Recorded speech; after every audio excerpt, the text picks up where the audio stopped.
Minum air putih ketika sedang tidak puasa itu rasanya biasa. Tapi minum air putih setelah kita menahan minum hampir 10 jam, minum air putih itu rasanya nikmat, lebih nikmat daripada minum jus di restoran mahal. Sama itu, orang ketika pacaran, itu salah satunya menghilangkan nikmat sensasi. Karena apa? Karena terlalu banyak yang diumbar sebelum terjadinya ijab kabul. Semakin banyak kenikmatan yang haram yang kita cicipi, semakin berkurang kenikmatan pada perkara halal. There's a pathway to peace if you want it. But the street is surrounded by thorns. Oh, you'll see and smell roses you think you like. They're only there so you stray from the coast. Chance that I get when I spend it so long. Praying for guidance and hoping He opens my heart. Loving the faith, filling up, but I know it will fall. It isn't for long. But I got it, can't stop it, won't slow up, keep walking. We fall down real often. It's all good, keep folding, keep falling down. Yeah, every chance that I get when I stand in so love. Praying for guidance and hoping He opens my heart. Loving the faith, filling up, but I know it'll fall. Hope it isn't for long. Yeah. Said I've been trying to get it right, so I'm steady praying in the night, and I'm staying focused on the prize. All I'm thinking about is paradise. It's only Jannah, got my eyes on, cause peace is the only thing I want. And so I call out, oh Allah, Allahumma anta salam wa minka salam. It's only Jannah, got my eyes on, cause peace is the only thing I want. And so I call out, oh Allah, you are peace, my Lord. I'm on my knees for you. Anything, and it's anywhere for you.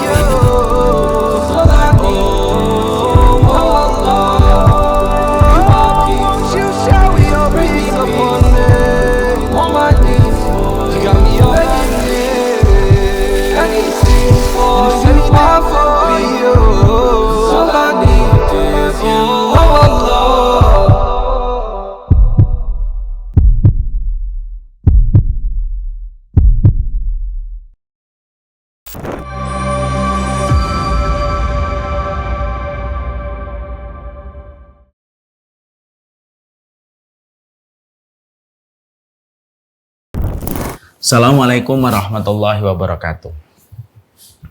Innal hamdalillah wassalatu wassalamu ala Rasulillah wa ala alihi wa sahbihi wa man tabi'ahum bi ihsan ila yaumil qiyamah.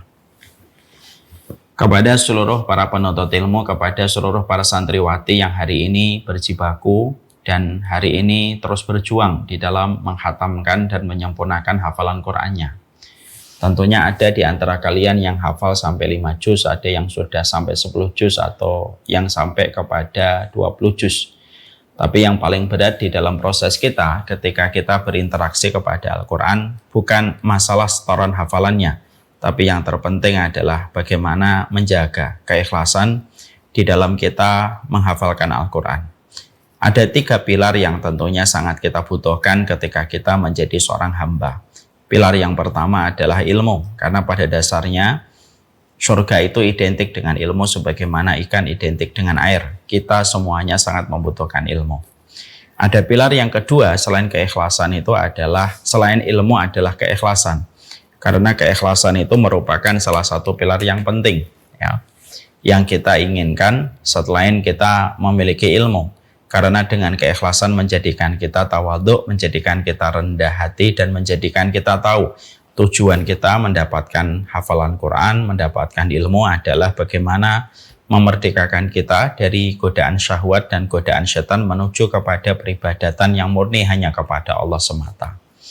Makanya dengan keikhlasan menjadikan kita tidak sombong, tidak jumawa, dan tidak menjadikan hati kita meninggi serta jiwa kita yang melangit. Kita harus selalu waspada ya, ilmu itu punya tabiat untuk menjadikan pemiliknya sombong sebagaimana harta memiliki tabiat menjadikan pemiliknya sombong. Sebagaimana kata Wahab bin Munabbih, inna lil ilmi tughyanan kama anna lil mali tughyan. Sesungguhnya ilmu itu punya tabiat sombong sebagaimana harta memiliki tabiat sombong kepada para pemiliknya. Semoga kita senantiasa tidak memiliki tabiat sombong pada ilmu yang kita peroleh, pada ilmu yang kita dapatkan selama kita memiliki keikhlasan. Dan yang ketiga kita berharap semoga kita mendapatkan kesabaran, karena kesabaran itu merupakan penutup terbaik. Tidak ada tutup terbaik pada kehidupan kita kecuali kita memiliki kesabaran. Ada yang memiliki ilmu belum tentu memiliki ikhlas. Ada yang memiliki ikhlas belum tentu memiliki ilmu. Ada yang memiliki ikhlas dan ilmu tapi belum tentu dia sabar. Makanya kita mohon kepada Allah, kita diberikan ilmu, kita diberikan keikhlasan, dan kita diberikan kesabaran pada perjalanan kita menuju kepada Allah. Segala puji tentunya kita berikan hanya kepada Allah semata atas seluruh nikmat yang Allah berikan kepada kita. Karunia-Nya luar biasa. Semoga kita tidak membanding-bandingkan kehidupan kita, karena membanding-bandingkan kehidupan itu dosanya besar. Bahwasanya orang yang membandingkan kehidupannya ketika tidak bersyukur, maka sesungguhnya dia telah secara tidak sadar telah menghina Allah dan telah mencela Allah terhadap pembagian rezeki yang mana dia merasa rezeki dia tidak patut untuk dia dapatkan dibandingkan rezeki dan kenikmatan yang didapatkan orang lain. Makanya jangan sampai kita membandingkan, karena siapapun yang bersyukur tidak akan membandingkan. Siapapun yang bersyukur tidak akan melihat kehidupan orang lain. Tapi siapapun yang bersyukur, Allah memberikan kepadanya kebahagiaan yang menjadikan matanya tidak perlu melirik kemanapun selain mensyukuri apa yang Allah berikan kepadanya. Semoga kita menjadi hamba yang bersyukur. Salawat dan salam marilah kita curahkan kepada baginda Nabi Shallallahu Alaihi Wasallam. Seluruh para santriwati yang senantiasa kalian terjaga keikhlasannya di dalam menghafalkan Al-Quran. Salah satu di antara hal penting di dalam kita membicarakan jalan keimanan kita itu adalah bukan hanya melulu membicarakan tentang ketaatan dan keutamaan pahala atas ibadah ini dan ibadah itu. Walaupun itu termasuk salah satu jalan keimanan, tetapi jalan keimanan tidak hanya bicara tentang keutamaan ibadah dan keutamaan taat. Tapi salah satu di antara jalan keimanan itu adalah bagaimana kita membicarakan tentang sebuah dosa dan sebuah maksiat. Terutama ketika dosa dan maksiat itu bukanlah dosa dan maksiat yang bisa dipandang sebelah mata. Dan sesungguhnya dosa yang tidak bisa dipandang sebelah mata, walaupun hari ini mayoritas masyarakat telah memakluminya dan telah menerima kehadirannya, tetapi sesungguhnya dosa ini tidak akan pernah menjadi remeh dan dosa ini tidak akan pernah menjadi sebelah mata. Dan yang kita bicarakan itu adalah dosa zina. Walaupun hari ini dosa zina itu telah mengalami banyak sekali pergeseran nama dan pengubahan nama supaya menghilangkan rasa jijik terhadap dosa itu, seperti dikenal dengan nama hubungan pranikah, hubungan badan, hubungan biologis, dan sederet nama-nama yang lainnya. Tetapi kita harus paham bahwasanya zina itu apapun istilahnya yang hari ini berkembang untuk menggantikan kata zina, maka sesungguhnya perbuatan itu di mata Allah dan di hadapan Rasulullah itu merupakan perbuatan yang diwakilkan dengan 4 huruf Z-I-N-A, zina, di mana zina itu merupakan sebuah dosa yang sangat besar dan merupakan dosa yang sangat tercela pada kehidupan manusia. Makanya ketika kita memahami bahwasanya zina ini merupakan dosa yang besar, maka sesungguhnya kewajiban kita adalah bagaimana kita harus betul-betul mengimunisasi diri kita serta membangun proteksi pada diri kita supaya kita tidak terjebak kepada perzinahan apapun alasannya. Karena sesungguhnya tidak ada alasan pengecualian terhadap perilaku zina. Karena siapapun yang selamat dari perilaku zina dan selamat dari perbuatan zina, maka pada dasarnya dia lebih dekat dengan rahmatnya Allah dibandingkan mereka yang tidak selamat dari perzinahan. Dan ini menjadi sebuah masalah serius apabila seseorang itu sampai terjebak dan terperosok kepada perzinahan. Tidak ada perkara yang paling remuk yang dihadapi oleh setiap orang tua kecuali anaknya berzina. Karena konsekuensinya tidak seringan yang kita pikirkan. Dan hukumannya tidak setipis yang kita bayangkan. Karena sesungguhnya dosa zina itu merupakan dosa yang konsekuensinya besar. Dan ini merupakan aliran kenikmatan yang paling dibenci oleh Allah di dalam kehidupan manusia, yaitu aliran kenikmatan yang didapatkan manusia ketika mereka melakukan zina. Makanya maaf ya, zina itu dampak damage-nya, sesungguhnya zina itu dampak kerusakannya itu luar biasa. Walaupun pelakunya mereka telah bertobat, tetapi jejak dari perbuatan zinanya itu terus akan hadir dan memberikan konsekuensi kepada pelakunya walaupun pelakunya sudah bertobat. Maaf ya, kalau kita melihat dosa-dosa yang lain itu biasanya kalau sudah bertobat sudah tidak ada jejak lagi. Tidak ada jejak rekam perbuatan dosa itu. Ada orang meninggalkan sholat, maka kalau dia bertobat maka meninggalkan sholatnya tidak memiliki jejak rekam apapun. Ya. Orang tidak puasa gitu, lalu dia bertobat, maka dosanya ketika tidak puasa tidak ada jejak rekamnya.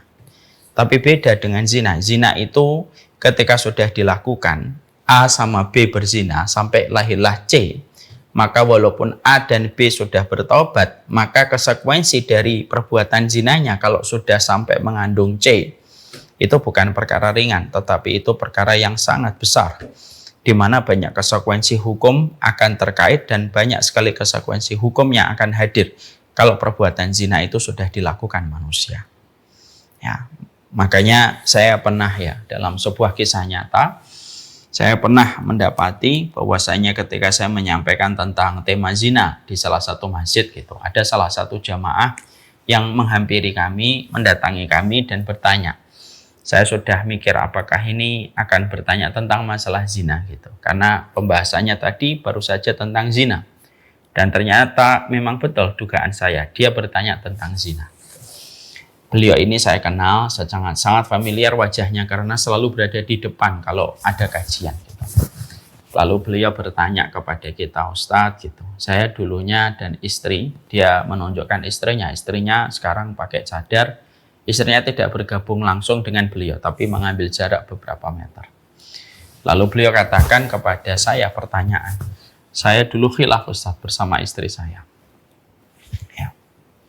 Ketika kami dulu belum menikah, kami khilaf melakukan perbuatan zina dan kami ulang-ulang perbuatan zina itu.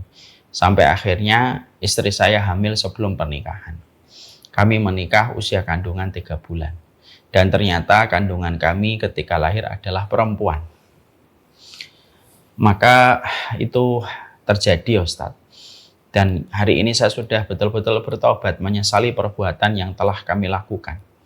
Istri saya juga sudah bertobat dan hari ini saya konsisten menghadiri majelis ilmu. Anak kami yang pertama adalah anak perempuan, hari ini sudah kelas 3 SMP. Maaf Ustadz, beliau melanjutkan pertanyaannya. Nanti kalau anak saya menikah, apakah saya tidak bisa menjadi wali nikahnya Ustadz gitu? Maka pada saat itu saya menjawab dengan bertanya terlebih dahulu untuk konfirmasi. Anak bapak yang pertama perempuan, iya. Sudah terbentuk sebelum pernikahan, iya. Berarti maaf ya Pak, Bapak tidak bisa menikahkan putrinya karena itu bukan putri walinya Bapak. Bapak bukan walinya bagi dia. Walinya dia itu kembali kepada tempat tidur, tempat terjadinya pembuahan sebelum terjadinya ijab qabul. Dan Bapak tidak bisa menjadi wali baginya. Beliau sedih gitu ya, beliau nangis menahan air matanya, istrinya menutup wajahnya gitu dan menunjukkan betapa sedihnya yang beliau rasakan gitu. Beliau mengulang kembali sebuah kata, Ustadz, saya sudah bertobat, istri bertobat, apakah itu tidak bisa mengubah? Tidak bisa mengubah.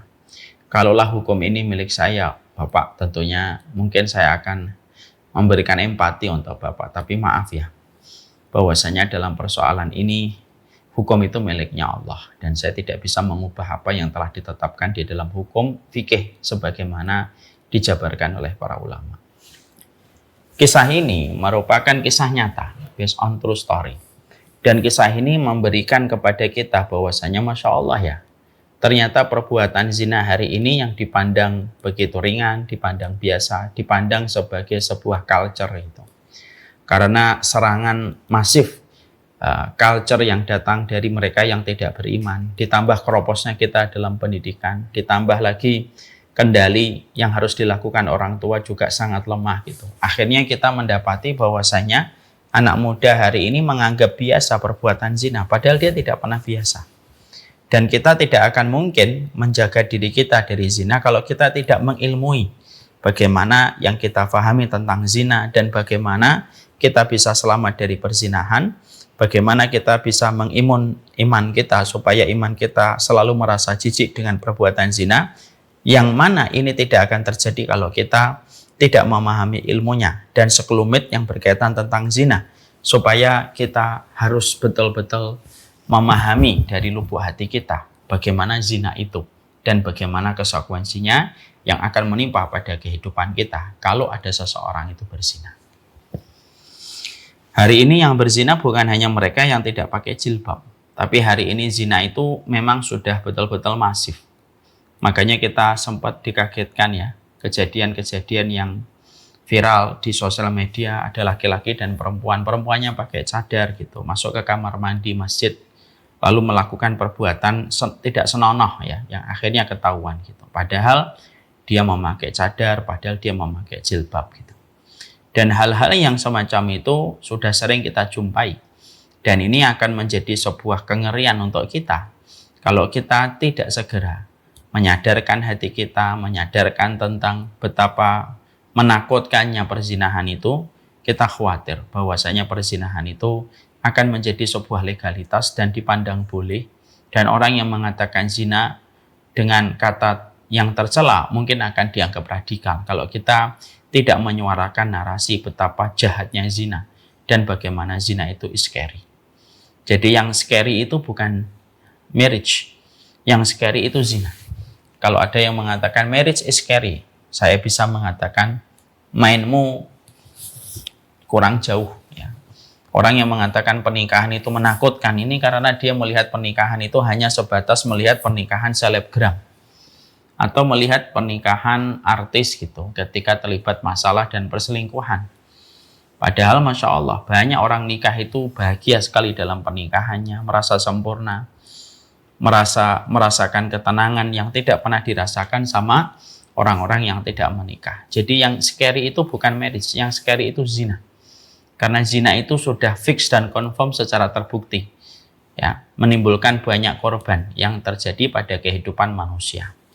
Ada yang dibunuh, ada yang mengaborsi, ada yang dicekik, ada yang dipotong-potong. Itu semuanya selalu ada kaitannya dengan perzinahan. Dan semakin membuat kita bulu kuduk kita berdiri dan membayangkan betapa dahsyatnya perzinahan itu apabila kita tidak segera meresponnya dan memberikan ilmu yang membangun kesadaran pada hidup kita tentang perzinahan. Makanya Rasulullah SAW itu sampai beliau mengatakan bahwasanya fenomena zina itu akan dianggap biasa. Memang betul. Hatta law iftarastumuhu fitoriqi la fa'altumuh.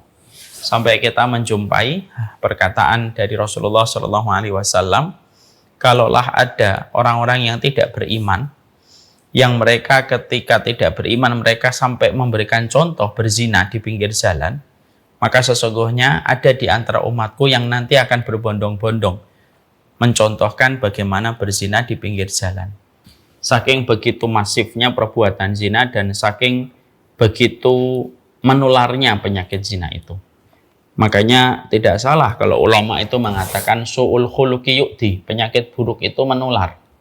Penyakit buruk itu menular. Dan di antara perbuatan yang sangat menular itu ya perbuatan zina. Makanya kita mendapatkan ada sebuah perkataan, man asya al-fahisyah fa'alaihin nikal. Barang siapa yang menyebarkan informasi tentang perzinahan, maka dia dihukum. Kenapa kabar dan informasi perzinahan itu tidak boleh disebar di masyarakat Islam? Karena dampaknya itu merusak. Bahkan hanya kabar informasi tentang perzinahan saja bisa menjadikan orang itu tergoda melakukan zina. Contohnya gini, misalnya ada seorang perempuan tertangkap bahwasanya dia jual dirinya, dia menjadi WTS atau menjadi PSK. Harga bandrolnya misalkan 30 juta. Maka disebarkan itu, ketika dia tertangkap disebarkan beritanya. Perempuan dengan inisial ini tertangkap menjual dirinya gitu.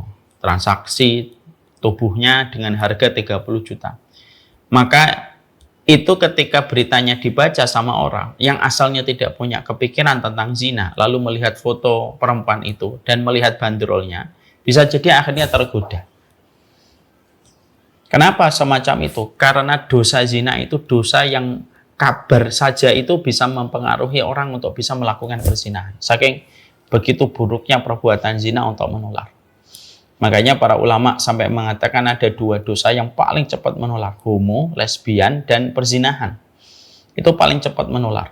Seseorang bisa menjadi korban, satu waktu dia menjadi pelaku. Dan itu sekali lagi memberikan kepada kita sebuah shock terapi ya, supaya kita sadar kita hidup pada zaman ketika zina itu begitu masif dan orang tidak lagi peduli dengan perbuatan zina, sehingga jangan heran kalau kita mendapatkan ada orang yang berzina tidak pernah bertobat dan tidak pernah menyesali perbuatan zinanya. Dia begitu disanjung di masyarakat karena kita sudah tidak peduli. Zina itu sudah tidak menjadi salah satu bagian penting untuk dijaga dalam kehidupan. Na'udzubillahi min dzalik. Oleh karena itu, itulah yang menjadikan kita harus paham betapa buruknya perbuatan zina itu. Mari kita bahas dari 5 hal, 5 hukum. Supaya kita paham tentang bagaimana zina itu. 5 hal itu yang pertama adalah zina itu merupakan sebuah dosa dan sebuah maksiat dan tidaklah dilarangnya perbuatan zina menjadi sebuah kemaksiatan dan dosa kecuali Allah itu kalau melarang kita terhadap satu hal berarti perkara itu betul-betul merusak. Jadi Allah itu kalau meletakkan larangan bukan karena Allah ingin untuk memenjarakan kita, bukan karena Allah ingin mendolimi kita, bukan karena Allah ingin mengambil kemerdekaan kita, tidak. Kalau Allah itu sudah melarang kita terhadap satu dosa dan melarang kita dalam bentuk maksiat yang harus kita tinggalkan, berarti fix dan confirm dosa dan maksiat itu merusak. Dan tidak usah kita ragu. Dan tidak pula kita rewel. Jangan rewel. Ya, karena apa yang dilarang itu sudah pasti akan memberikan keburukan pada kehidupan kita. Ya. Maka sesungguhnya ini menjadi satu poin penting yang kita harus pahami sebelum kita bicara tentang zina. Karena zina itu variannya banyak, salah satunya pacaran, ketemuan, dan lain sebagainya. Maka seluruh varian, maka seluruh varian dari perbuatan zina itu hukumnya haram. Dan kalau kita tidak paham bahwasanya yang haram itu ada yang menjadi korban, yaitu korbannya adalah kebahagiaan dan ketenangan hidup kita, dan pasti memberikan efek keburukan pada kehidupan kita. Bisa jadi ada orang yang membicarakan tentang dosa zina, tapi dia merasa bahwasanya zina itu tidak apa-apa. Ini kan sangat bermasalah ini. Karena apa? Kacau kalau orang sudah berpikir semacam itu. Inilah yang menjadikan kita, poin yang pertama yang kita harus mengerti adalah zina itu dosa dan tidaklah satu perbuatan itu dosa kecuali pasti merusak banyak hal yang ada pada kehidupan dan merusak kualitas kehidupan manusia. Itu zina. Makanya kalau kita jujur bicara tentang zina, zina itu menyisakan sebuah penyesalan panjang. Zina itu menyisakan berbagai macam konsekuensi penyakit dan zina itu pastinya merebut kebahagiaan. Makanya contohnya ada orang dalam suami istri baik-baik saja, lalu salah satu dari pasangan suami istri berzina, lalu akhirnya keluarga mereka retak dan banyak sekali konfliknya. Dan ternyata konfliknya itu disebabkan karena salah satu dari pasangan itu berzina. Akhirnya zina itu mengorbankan kebahagiaan dan ketenangan. Mungkin zina memberikan kepuasan sementara kepada orang yang melakukan zina. Tapi yang pasti zina itu telah mengorbankan ketenangan dan kebahagiaan. Ya. Makanya kalau kita membicarakan tentang dosa zina dan seluruh varian yang ada pada dosa zina itu, maka ketika kita menyikapi hukum yang ada pada zina dan seluruh turunannya, kita harus senantiasa yakin. Kenapa dilarang? Karena pasti ada kerusakannya. Pasti ada kerusakannya. Ya. Dan itu merupakan satu hal yang tidak usah kita bantah. Karena apa? Karena itu pasti benar. Dan orang yang membantahnya pasti salah. Maka ini kaidah pertama. Supaya kita memahami tentang zina ini. Zina itu dosa, zina itu maksiat. Dan di dalam zina itu ada berbagai macam kerusakan dan perkara yang harus dikorbankan itu begitu banyak dari ketenangan dan kebahagiaan. Ini yang pertama.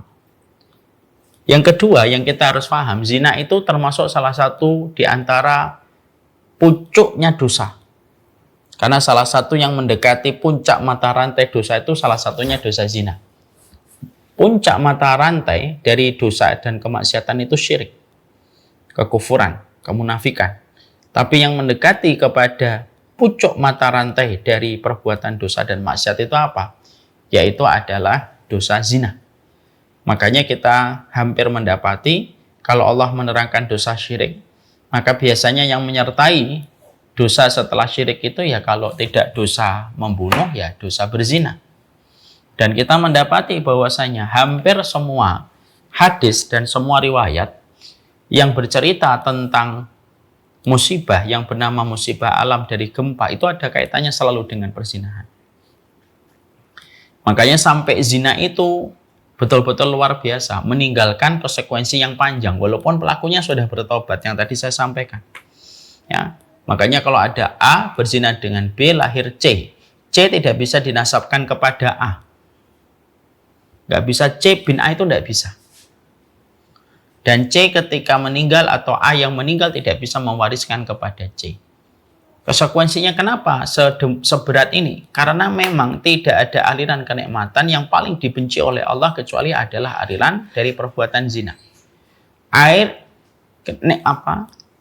yang paling menjijikkan adalah air yang tumpah sebelum terjadinya ijab qabul, dan rahim yang paling najis adalah rahim yang terbasahi dengan sesuatu sebelum terjadinya ijab qabul. Ya. Makanya konsekuensi hukumnya itu panjang gitu. Walaupun pelakunya sudah menyatakan ikrar untuk bertobat. Walaupun pelakunya sudah menyatakan ikrar bertobat. Tapi konsekuensi dari apa yang telah dilakukan itu tetap berjalan. Anaknya sih tidak salah. Anaknya tidak bisa disebut dengan anak haram, anak jadah, tidak bisa. Anaknya tetap fitrah, anaknya tidak bersalah. Yang salah adalah orang tuanya yang telah melakukan itu. Makanya tidak salah sampai kita menjumpai seorang Imam Syafi'i itu mengatakan az-zina dainun wa qadahu fi ahlihi. Sampai kita dapatkan, sampai kita jumpai Imam Syafi'i itu mengatakan zina itu utang wa qadahu fi ahlihi, dan sesungguhnya membayarnya itu dengan salah satu keturunannya. Artinya kalau ada suami, ada laki-laki perempuan dia berzina, bisa jadi nanti ada di antara keturunannya yang nanti berzina atau dizinai. Sebagaimana dulunya orang tuanya itu melakukan perzinahan atau orang di atasnya itu melakukan perzinahan. Ini bukan hukum karma, tapi ini merupakan hukum sebab akibat. Makanya sampai Imam Syafi'i mengatakan semacam itu supaya setiap manusia berpikir 1000 kali sebelum seseorang itu sampai terjerembab dan terjerumus kepada perilaku perzinahan. Makanya sampai Imam Syafi'i melanjutkan, kalau ada seseorang berzina, lalu dia tidak bertobat dari zinanya, lalu dia pulang menemui keluarganya, mungkin dia dalam kondisi senyum, mungkin tampaknya tertawa karena merasa perbuatan zinanya tidak ada keluarganya yang tahu gitu. Lalu dia mesra sama bapaknya atau mungkin dia mesra sama istrinya, padahal dia baru saja berzina. Kata Imam Syafi'i, maka laknat itu menyelimuti orang tersebut ketika pulang pada rumahnya, sampai tikus yang ada di dalam rumah itu pun mendapatkan laknat. Ini kiasan. Bahwasanya laknatnya itu menyertai orang itu kemanapun dia pergi. Ya, karena apa? Itu menyatakan kepada kita bahwasanya perbuatan zina itu luar biasa. Jadi perbuatan zina itu luar biasa besar. Makanya akhirnya kita mendapati bahwasanya kalau kita ingin bertanya kembali dalilnya, bahwasanya zina itu dosa yang sangat besar sekali, kita sekali lagi bisa melihat kafarohnya. Kafaroh itu penebusnya. Jadi kalau ada orang berzina, hukum kafarohnya itu apa? Dirajam. Kalau membunuh, dikisos. Kalau dia berzina, dirajam. Rajam itu gimana praktek hukumnya? Rajam itu adalah digalikan lubang, lalu manusia dimasukkan di dalam lubang, disisakan kepala sampai atasnya. Disisakan kepala sampai atasnya. Lalu dia ditimbun. Disisakan kepalanya. Lalu dipersiapkan batu.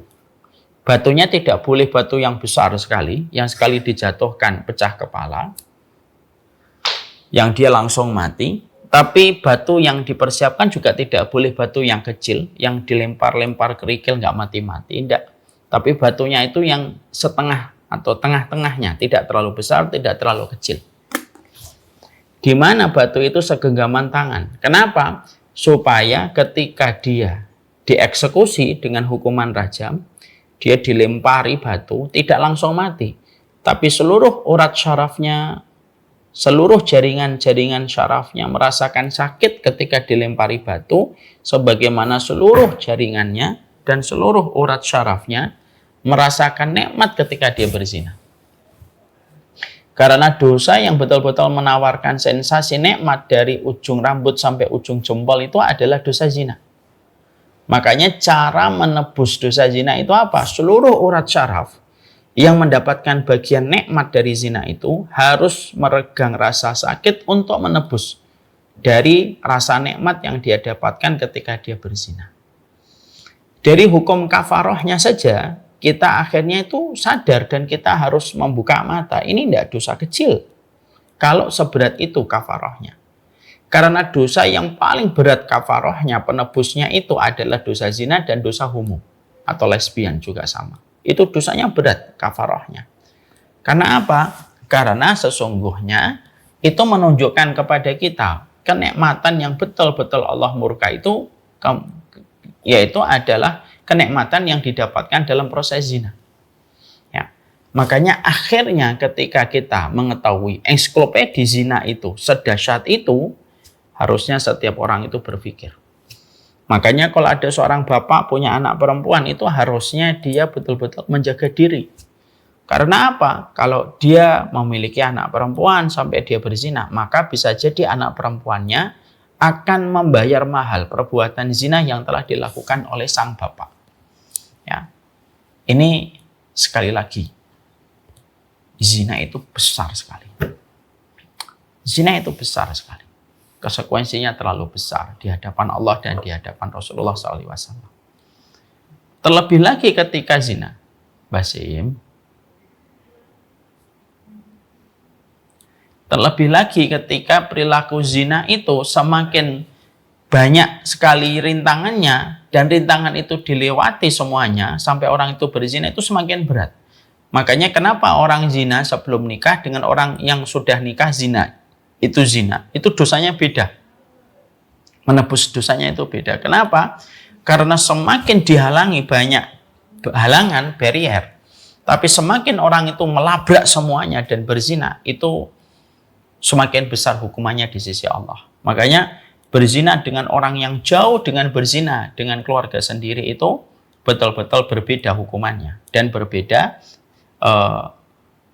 kafarohnya. Karena apa? Di sisi Allah. Karena orang yang berzina di balik setiap penghalang itu, lalu dia tetap berzina, berarti itu dosanya tambah besar. Itu memiliki arti yang kedua. Zina itu bukanlah dosa kecil, tapi zina itu dosa sangat besar sekali. Yang ketiga, makanya Islam itu salah satu di antara amanah syariatnya, di antara salah satu amanah syariatnya syariatnya Islam itu apa?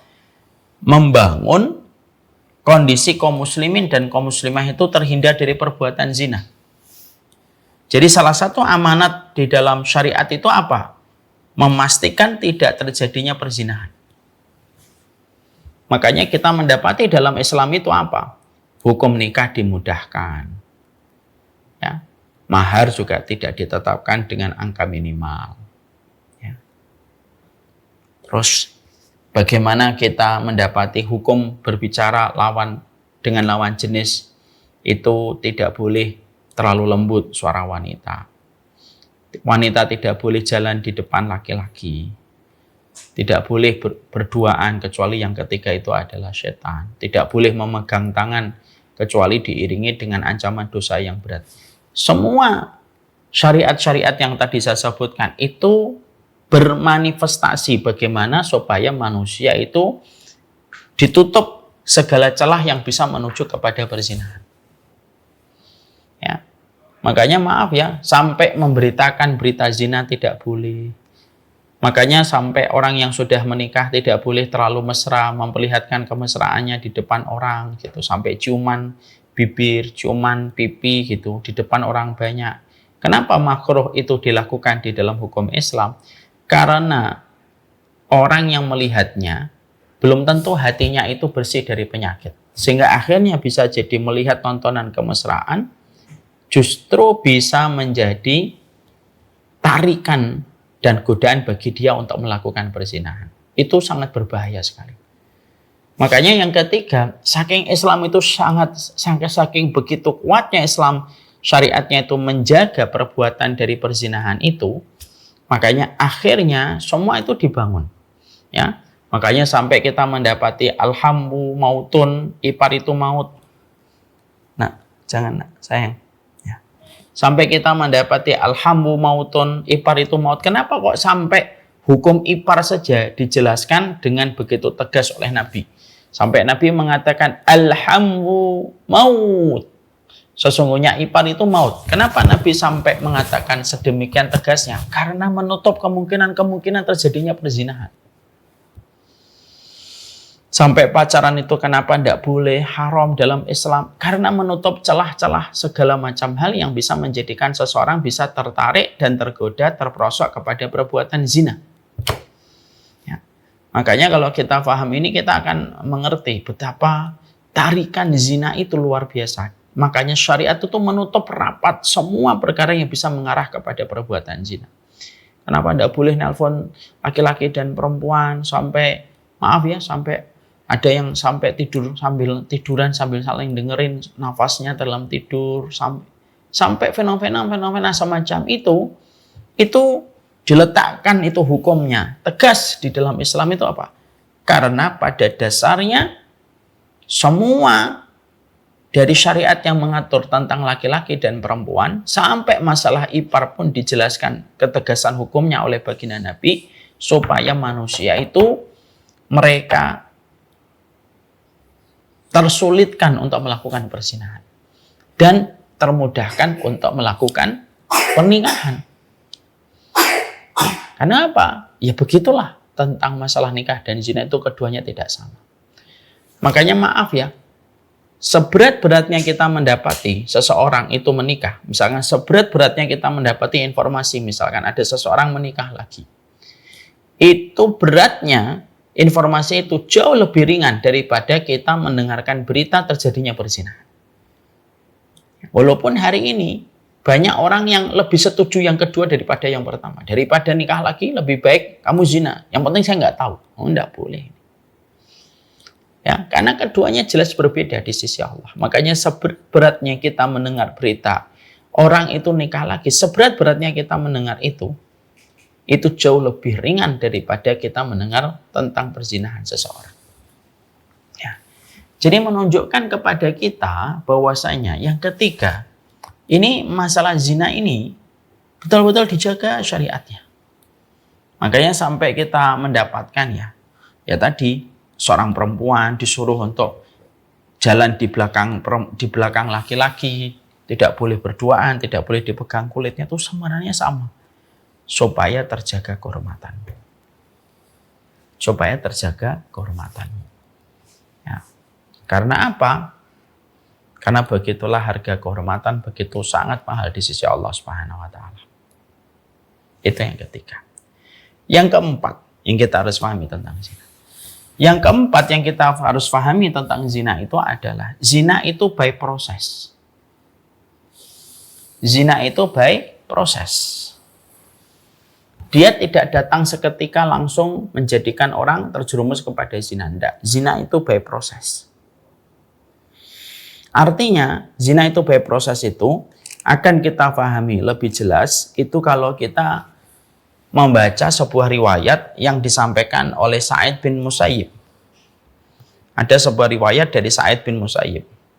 Bahwasanya ada laki-laki Bani Israel sebelum datangnya baginda Nabi SAW itu orangnya solih sekali. Hampir-hampir setan itu putus asa bagaimana sih menggoda laki-laki ini karena orangnya begitu solih. Hampir setan putus asa menggoda laki-laki ini. Hampir laki-laki ini, hampir setan itu berputus asa menyesatkannya. Ketika laki-laki ini, Masya Allah, selalu sibuk beribadah, dia punya tetangga. Tetangganya ini 3 pemuda yang memiliki adik perempuan. Dan 3 pemuda ini ingin berjihad. Lalu mereka kebingungan, kemana kami akan menitipkan putri kami, adik kami. Setelah mereka rembukan, mereka meeting gitu.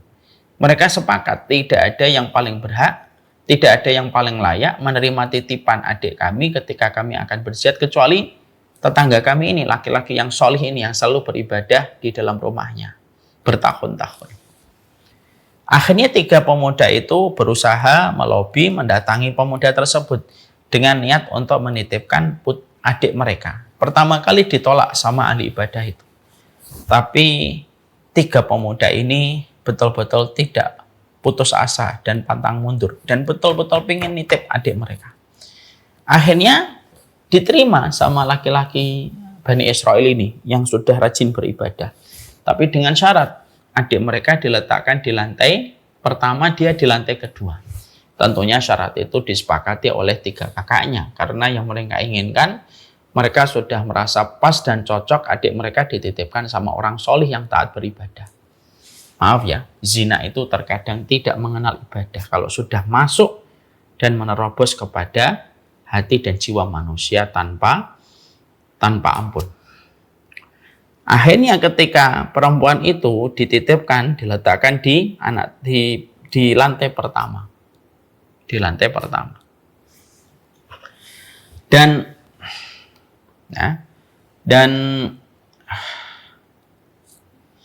ahli ibadah tersebut di lantai kedua. Maka ketika sang pemuda ini akan memberikan makanan, maka dia pakai tali dari lantai kedua ke lantai ke bawah. Lalu sembari dia melempar kerikil untuk memberi tanda bahwasanya ada makanan. Setan ketika mendapati ahli ibadah ini dititipin perempuan, maka setan datang dan setan merasa bersorak gembira. Ini saatnya kita menyesatkan dia.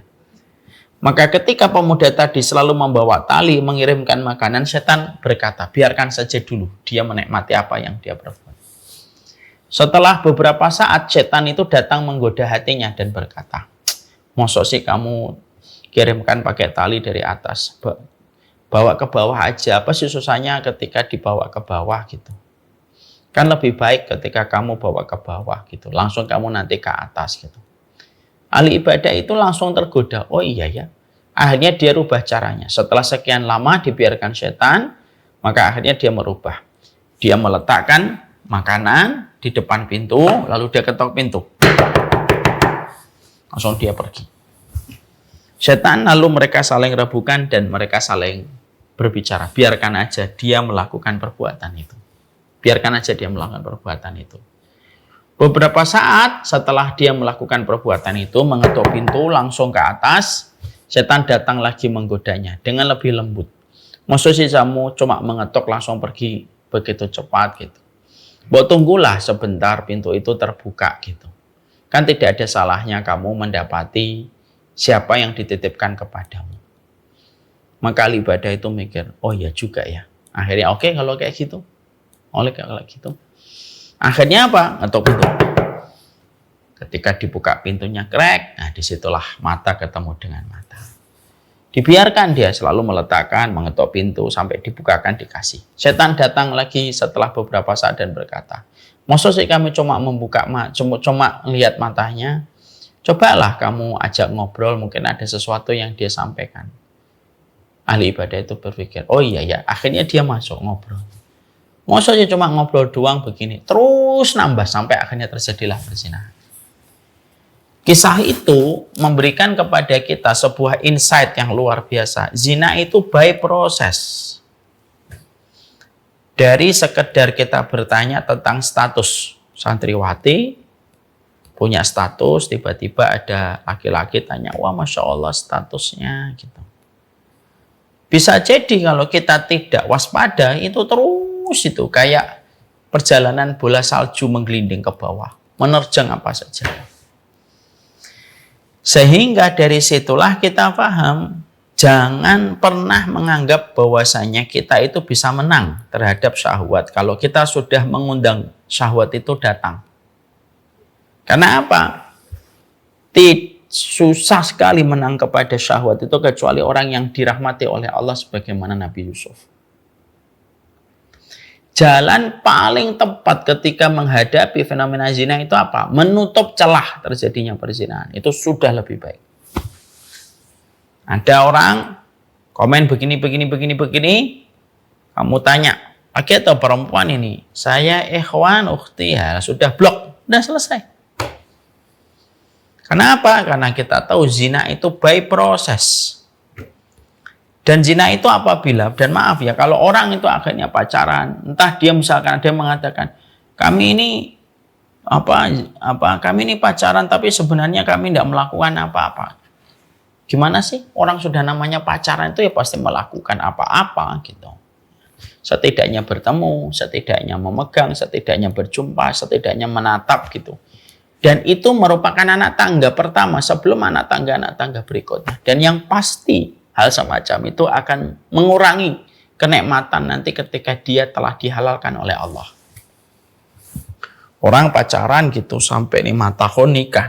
Nikmatnya itu tidak akan pernah sama dengan orang yang mereka menjaga selama 5 tahun. Setelah itu 5 tahun mereka berjumpa dalam indahnya pernikahan. Itu beda sekali. Minum air putih ketika sedang tidak puasa, itu rasanya biasa. Tapi minum air putih setelah kita menahan minum hampir 10 jam, minum air putih itu rasanya nikmat, lebih nikmat daripada minum jus di restoran mahal. Kenapa Ustadz? Bukan masalah minumnya, tapi kapan kita minumnya itu yang menentukan kenikmatannya. Sama itu, orang ketika pacaran, itu salah satunya menghilangkan nikmat sensasi. Karena apa? Karena terlalu banyak yang diumbar sebelum terjadinya ijab qabul. Semakin banyak kenikmatan yang haram yang kita cicipi, semakin berkurang kenikmatan pada perkara halal. Dan ingat ya, yang halal itu ada ketenangan, yang haram itu ada kegelisahan. Itu kita harus paham. Ya. Dan itu zinanya itu selalu dengan prosesnya. Makanya maaf ya, siapapun yang melakukan perbuatan zina itu selalu kegelisahan. Contoh nih, saya ambilkan contoh. Ini misalkan tespek. Ketika ada tanda 2 garis biru yang melihat tespek itu adalah suami istri yang mereka sah gitu. Ketika mendapatkan 2 garis biru, maka sang wanita itu gembira, berkaca-kaca, tidak percaya gitu. Dan mereka merasakan bahagia ketika sang istri melapor kepada suami, Mas, ya Allah, 2 garis, Mas, Masya Allah. Gitu.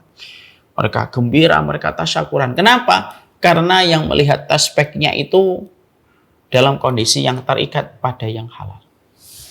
Tapi beda, kalau ada orang yang melakukan zina, lalu dia mencoba, setelah mual-mual, dia mencoba tespeknya dan 2 garis biru, dan mereka belum menikah. Mereka gelisah, mereka nangis, ada yang mukul pintu, ada yang nendang jendela. Kenapa? Karena yang haram itu pasti ada kegelisahan dan pasti ada kekesalan. Ini contoh kecil saja. Ya, padahal obyeknya sama. Obyeknya sama-sama alat tespek. Apa yang kita dapatkan di situ bahwasanya zina itu baik proses, tapi yang pasti dari zina itu apa? Yang pasti dari perbuatan zina itu, sesungguhnya zina itu menghilangkan ketenangan pada kehidupan manusia. Ya. Makanya kalau kalian para santriwati, jaga betul hubungan kalian dengan non-mahram. Karena perkara ini yang akan menjadi jebakan-jebakan yang luar biasa menggoda ketika kita sedang dalam kondisi darah mudanya menempel pada diri kita. Lalu jangan sampai kita lengah gitu. Bahwasanya perbuatan zina itu dampaknya luar biasa.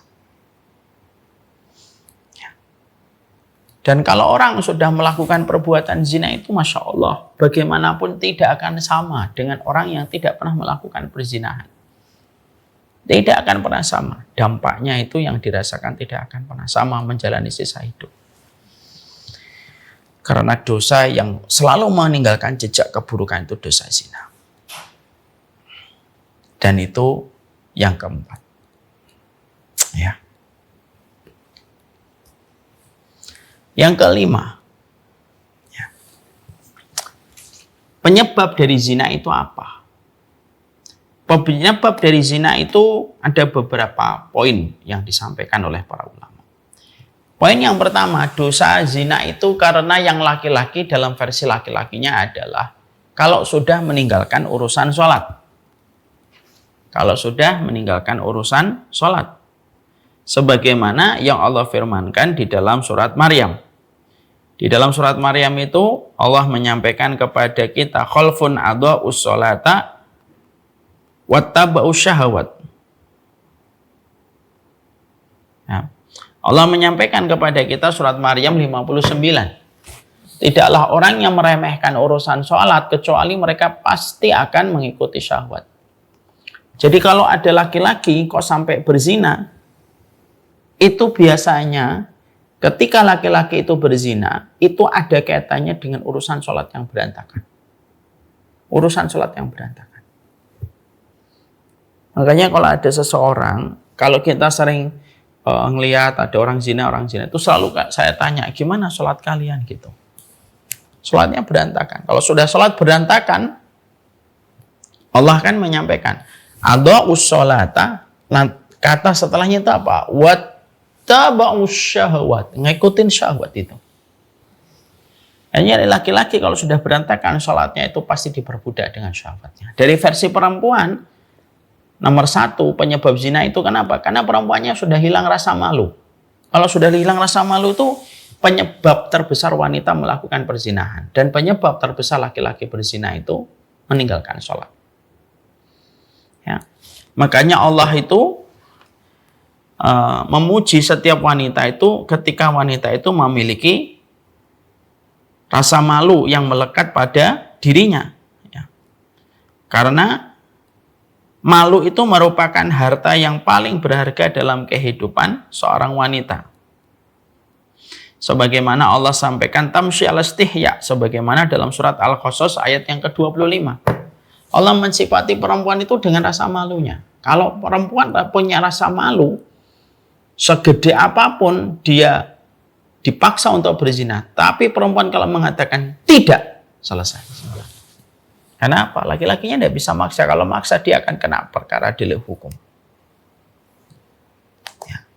Maka yang pertama perbuatan zina itu kalau dari sebab internal itu apa? Yaitu adalah karena laki-lakinya ngeremehin sholat, perempuannya tidak punya rasa malu. Yang kedua, karena minimnya pengetahuan tentang dosa besar zina dan bagaimana kemurkaan Allah tentang perkara itu, tentang perbuatan zina.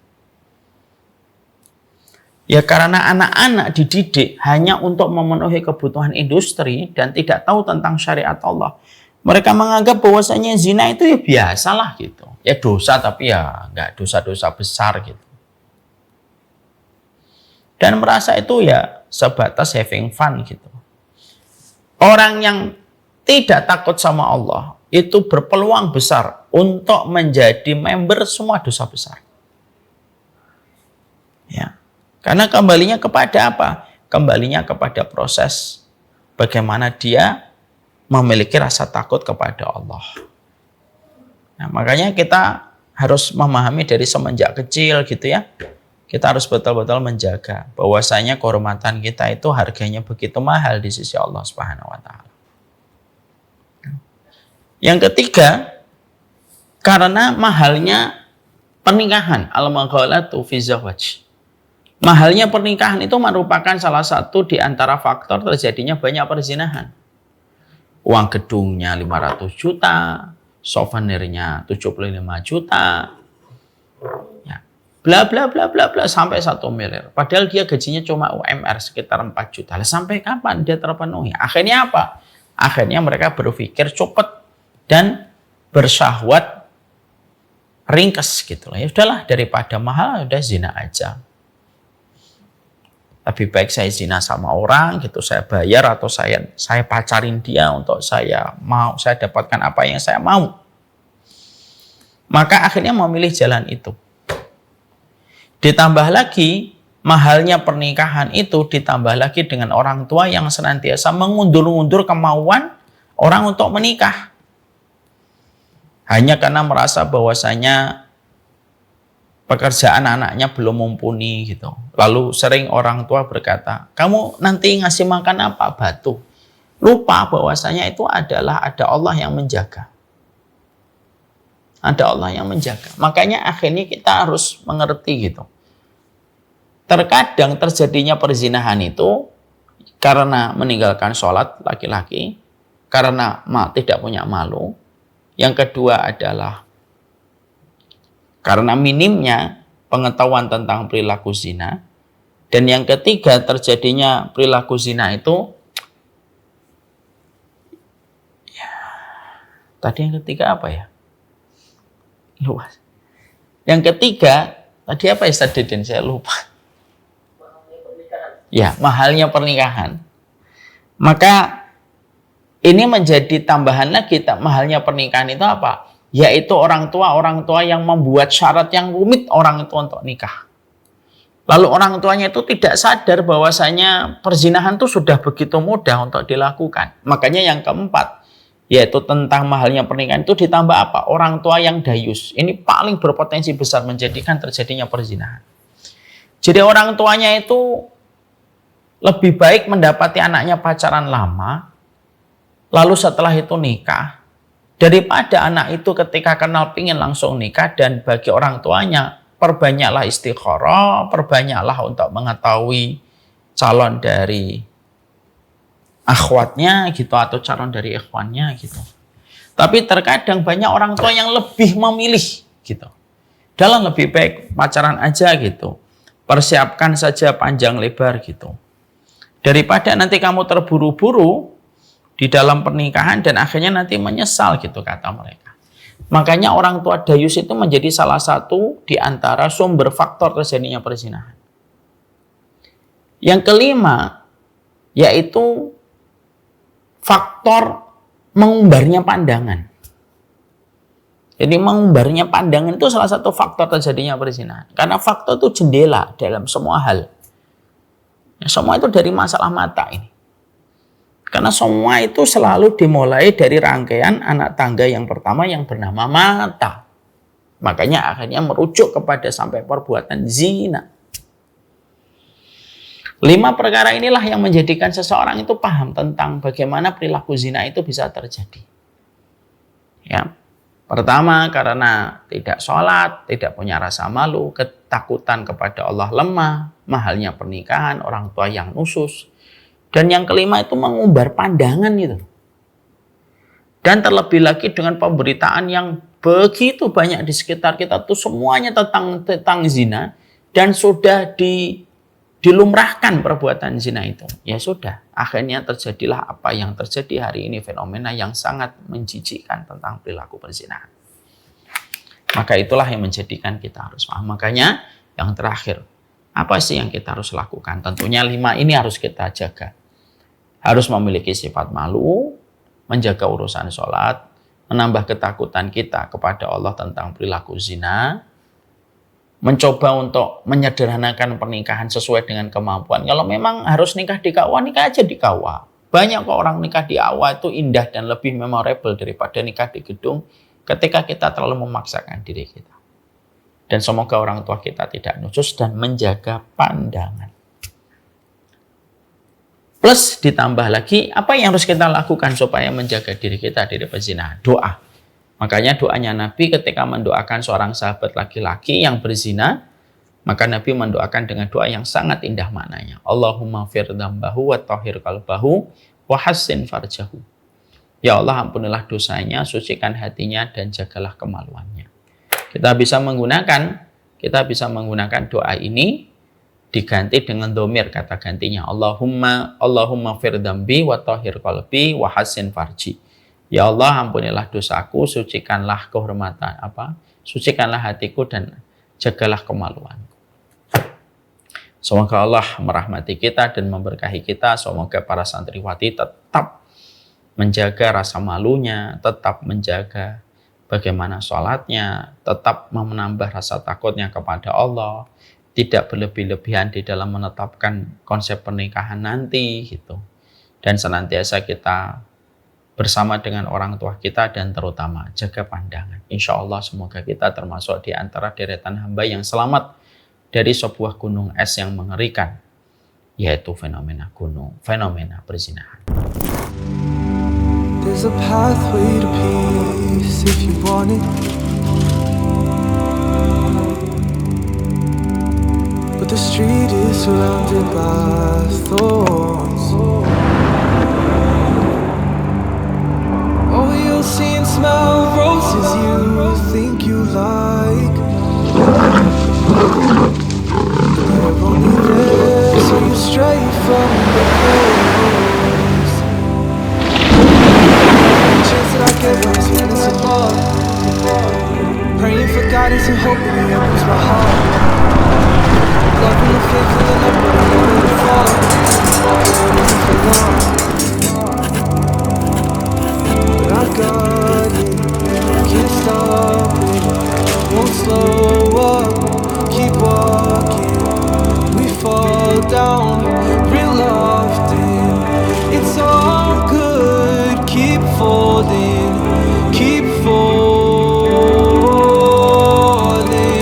down.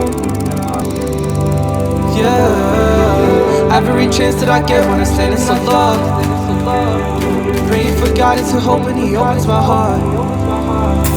Loving the faith, filling up, but I know it'll fall. Hope it isn't for long. Yeah. Said I've been trying to get it right, so I'm steady praying in the night, and I'm staying focused on the prize. All I'm thinking about is paradise. It's only Jannah, got my eyes on, cause peace is the only thing I want. And so I call out, oh Allah, Allahumma anta salam wa minka salam. It's only Jannah, got my eyes on, cause peace is the only thing I want. And so I call out, oh Allah, you are peace, my Lord. I'm on my knees for you, anything, and it's anywhere for you. Oh Allah, won't you shower your peace upon me? On my knees, you got me on my knees, anything, it's anywhere for you. All I need is you, oh Allah.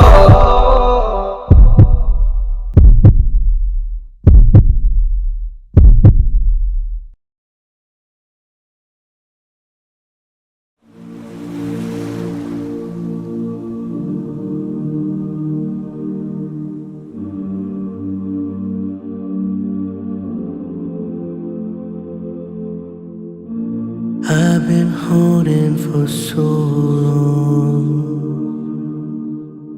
scared I might slip away.